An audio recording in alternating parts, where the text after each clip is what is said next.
Good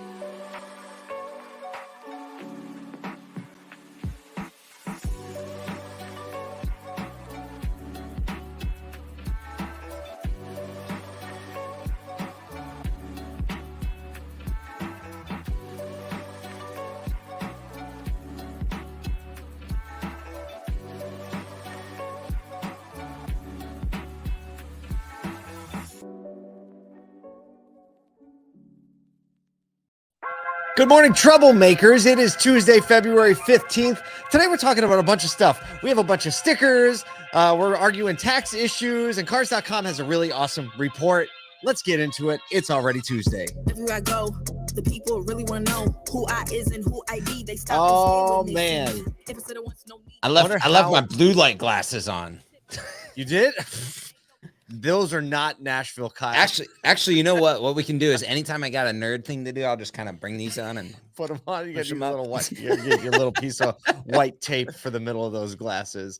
It is Tuesday. You know, a lot of people maybe spent a little time out last night on some dates. It was Valentine's Day. Kyle, what did you do for Valentine's Day? Oh man, we chilled it out. My wife made us a wonderful dinner, and you know, it's just because you know, you got two kids, everyone's in school. It's like, it's just a normal night. She made like some extra desserts and stuff, and we recognized it and all that type of stuff. But Valentine's Day is kind of a family thing. It wraps up for us. It wraps up celebration season. So we go Thanksgiving, Christmas, anniversary, then 3 birthdays, then Valentine's Day, all within like Thanksgiving to Valentine's Day. So it's like, all right, put a bow on celebration season. We'll wait till the summer till Kyle's birthday. Oh, so, when is your birthday?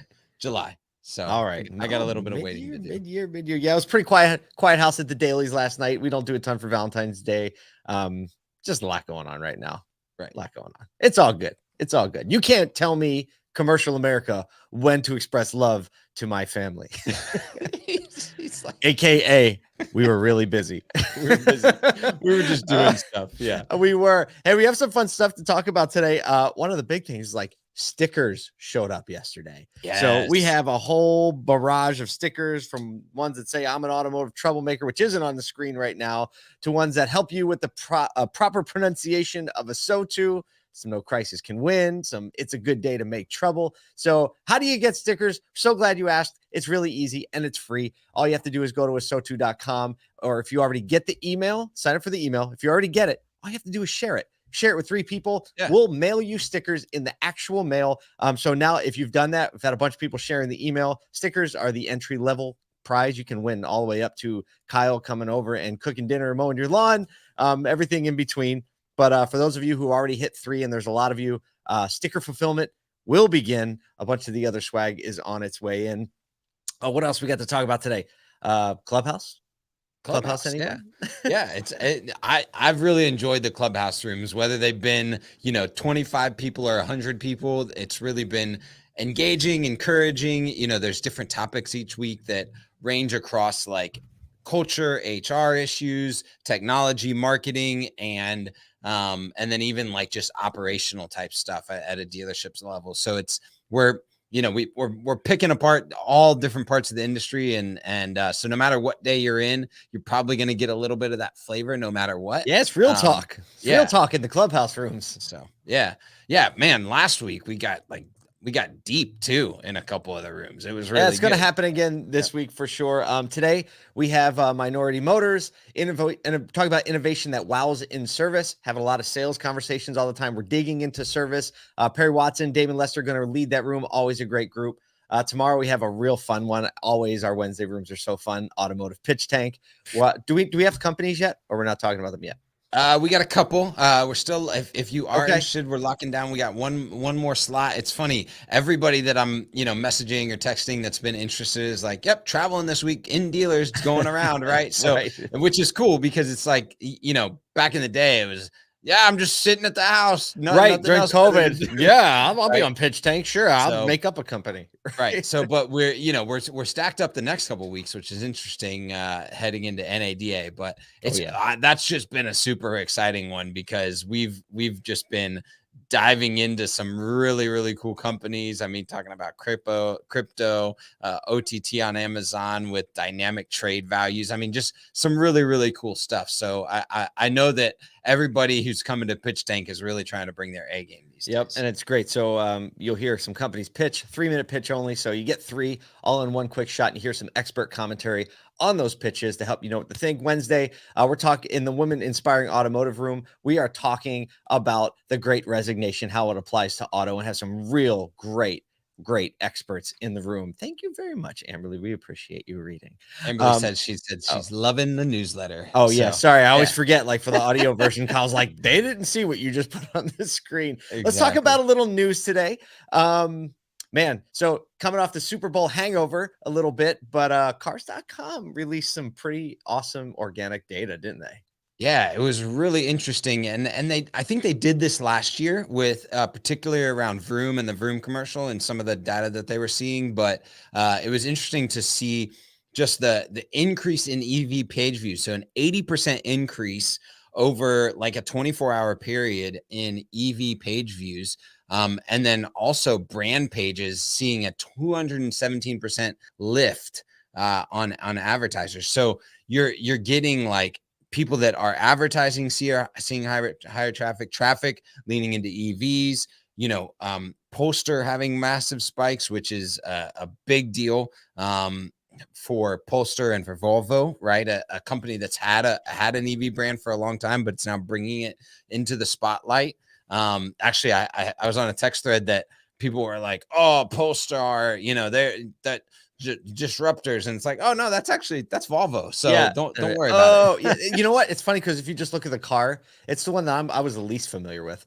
And so I go to the site and I look around. And when you look at the Polestar too, especially, you look the details feel kind of familiar. Right. I was just like, this feels actually more like a car than an EV.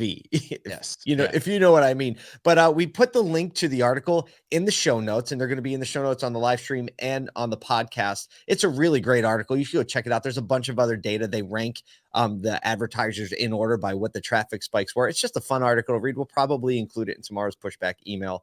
But check it out. It's a good read. And look, thanks to cars.com for doing the work to make, organic editorial content that is actually useful and helpful. Yeah. So, I'm going to point to one more thing on that. Actually, Ben Hadley and I were chatting on the phone, and I think he's doing some research, and like early indicators are that, all of this EV presence in the market and from a marketing perspective is it, I think the question that we're trying to answer, and maybe we'll have answered by tomorrow, is did it drive more Tesla traffic as well? Because everybody's talking about all of the stuff that was visible, right? Yeah. But like, was Tesla the big winner actually? In searches that's a engagement? Great question. Yeah, that's a great question. That answer out. So stay tuned. Right? We're gonna do that just for you, dear listener. Last year, remember when Vroom ran their like electrocution ad? Where the guy electrocuted the customer. Carvana, the search traffic showed that Carvana was the big winner from Vroom. There you go. So I know Vroom released 2 commercials this year, but that is an awesome question. Can't wait to get that answer. Let's talk about something that we actually talked about in December on the Year in Extravaganza live stream with Paul Walzer. Paul Walzer showed up with this Grinch character next to him. I think we have a picture of the Grinch. There you go. Paul Walzer literally had like a 6-foot Grinch in his living room or wherever he was sitting. And he said, I'm here to talk about the Grinch that is going to steal our profits from something called LIFO, last in, first out accounting. And if you don't know Paul Walzer is, or this past year has been the NADA chairman. And also owns a dealership group called Walzer up in, primarily based out of Minneapolis. So he's pushing back for dealers with the NADA, but also has that real world experience. So sorry. No. So LIFO basically is an accounting method where you account for vehicles that come in early in the year, and as they appreciate, as they increase in value or decrease in value, you dispose of the assets at the end of the year. Again, not my strong suit, but understand the basic principles. And basically, it's typically a very even flow, because inventory coming in and inventory going out are pretty balanced, or at least within a certain percentage. Obviously, we all know that there wasn't a lot of inventory coming in this year, leading to a massive imbalance in the fact that dealers liquidated the majority of their inventory and did not get inventory to replace it. So pulling from an Automotive News article, it says this: it's like the morning after the greatest profit party in automotive history. The room is trashed, everyone's hungover, and an accountant has slipped a 6 or 7 figure tax bill under the door. So dealers, the dealers that are on this, this method of accounting, not all of them are, but the ones who are facing massive tax bills. And so we have a quote from John Hosmer of Hosmer Toyota and Honda in Mason City, Iowa, says it's non-issue if you're not on it. And they are the largest publicly traded dealer, or he said the largest publicly traded dealer groups don't use LIFO, so they don't face the same tax situation. So there's definitely a heavy weight towards independently owned auto dealerships just because of the way large group accounting goes. Finally, NADA, our friends there are always looking out for us on the lobbying front, and lobbying in Washington and paying attention to these, which is why Paul Walzer was talking about it in December. Exactly. Because in November, NAD sent a letter into Washington, and then Congress jumped on. A representative from Michigan, a representative from Texas, started crafting letters. So we'll see what happens. I mean, so this Paul, is the stuff that matters. Maybe break that down because I think that there's an element where some people are just going to be like, and that matters. Why? Right. Especially like some of our listeners or people that are industry partners, or, people that are on boots on ground, like a salesperson, or what does that impact to my job, my responsibilities, right? And how the dealer is engaging with me as an employee or with our customers, right? Yeah. So I think first and foremost, if you're not, in the C-suite, if you're not an executive, a GM that is bonused on net profits or anything like that, those people understand directly how it impacts them. Right. I think for everyone else in the store, this gives you an opportunity. Like, how is it going to impact your wages? Probably not much. How will it impact your owner and your GM's mentality and mindset? A whole lot, right? Yeah. And that's going to impact you because, like, you have a business to run, you have a business to operate. So I think this is an opportunity for everyone who didn't understand what this was, or that it might be possible, to actually have a little empathy and understand, like, oh crap, is this going on in our store? Actually, if you want to be a real rock star, go to your GM, show them this article, and be like, are we in this bucket? Is this affecting us? That's right? What I'm talking about. Yes. Because, hey, maybe it's like, because you can get buried in just your day to day. Right. And maybe the accountant hasn't brought it up yet, or the controller, but like, you're just making it aware. And maybe there is that empathy piece where it's like, hey, appreciate you bringing that to me. We've already looked at that. Oh, awesome. Great. Then, like, oh, my organization is on top of things. Or maybe you're that person in the dealership that can consistently bring these ideas and this mentality and this knowledge to your leadership. And I think that's super valuable for every employee to be engaged like that. So there's definitely a chance to be a rock star. If you have ambitions in your store to go into leadership, management, or wherever, bring this up, right? And they'll be like, oh man, they're paying attention. They're paying attention, which is one of the reasons we do the show. It's one of the reasons that we have Automotive State of the Union. All these efforts, because we want to wrap our arms around everyone in the industry, because even if it doesn't impact you directly, guess what? It impacts somebody who impacts you. I promise you that. For sure. What do we got? We got a couple minutes left. Want to talk about some good news in the auto world?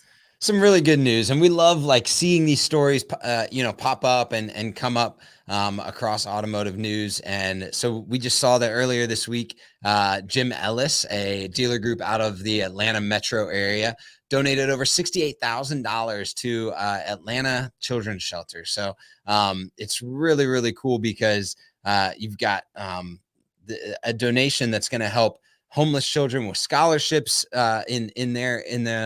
to this children's shelter, keeping people stable. It impacts, over 20 homeless families in the Atlanta area. And just to read about how that organization really has a passion for ending poverty and supporting those in homeless states in their area is really cool. So kudos to Jim Ellis and that family that that's really not just selling cars in Atlanta, but actually, giving back. And what I really also loved is they engaged their whole team to do it. It wasn't just like, hey, we're just going to slap money on a problem, right? Yeah. It was actually getting all 20 stores together going, hey, we're going to raise this money together as an organization. And so I love that, especially because you can always just say a percentage of profits, or, that we're just always going to give back, but involving the team, bringing, creating a culture around giving back and charitable donations and being in the community, I think is what really attaches people to your organization and shows the solidarity in your community, for sure. And how it sure does. Money doesn't solve problems. People solve problems. That's right. People solve problems. Hey, don't you just love the name of the group? Hello. Yeah. It's so good. It's so good. Talk about setting the tone from the very beginning. Oh, I want to just, before I hit cue the music, just want to give Nathan Southwick a little love. He is our regular contributor here. We're going to put him on. He's got a handsome profile picture. He's an Eagles fan. Guy. He's got a special place in my heart. It's his biggest thing I've learned over the years is to learn the things that affect positions around you, because you never know when you might need to advise or help step in on those roles. Very wise words from Nathan Southwick. Hey, the community is where the understanding and the knowledge comes from. So we're glad you're here. Don't forget to go sign up for the email, asotu.com, get some referrals, and we're going to look forward to sending you some stickers.